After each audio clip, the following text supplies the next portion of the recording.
ശാന്തമായ ഒരു വനമായിരുന്നു ആന്തോൾ വനം. അവിടെ ഒരു വലിയ ഓക്കുമരത്തിൽ ഒലിവർ എന്ന ജ്ഞാനിയായ ഒരു മൂങ്ങ ജീവിച്ചിരുന്നു. ഒലിവർ തൻ്റെ ജ്ഞാനത്തിനും ദയയ്ക്കും പേരുകേട്ടവനായിരുന്നു. എല്ലാ വനമൃഗങ്ങളും ഉപദേശത്തിനായി അവൻ്റെ അടുക്കലാണ് വന്നിരുന്നത്. ഒരു ദിവസം ഒരു മാൻകുടുംബം ഒരു പ്രശ്നവുമായി ഒലിവറിൻ്റെ അടുത്തെത്തി.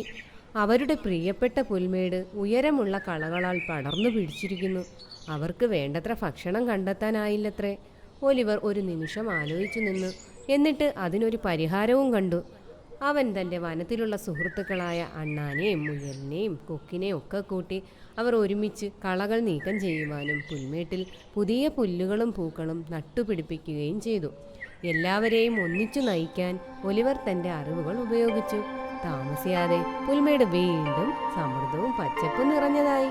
മാനുകൾ സന്തോഷിച്ചു. സഹായത്തിന് ഒലിവറിനും സുഹൃത്തുക്കൾക്കും നന്ദി പറഞ്ഞു. ദയയോടെയും വിവേകത്തോടെയും ഒരുമിച്ച് പ്രവർത്തിക്കുന്നത് ഏതു പ്രശ്നത്തിനും പരിഹാരം കാണാനാകുമെന്ന് ഒലിവർ കാട്ടിലുള്ള തൻ്റെ കൂട്ടുകാർക്ക് മനസ്സിലാക്കി കൊടുത്തു. ഒരു മാറ്റം വരുത്തിയതിൽ അദ്ദേഹത്തിന് അഭിമാനവും തോന്നി. അങ്ങനെ ആന്തോൾ വനത്തിലെ കൂട്ടുകാരെല്ലാവരും കൂടി സന്തോഷവും സമാധാനവുമായി ജീവിച്ചു പോന്നു.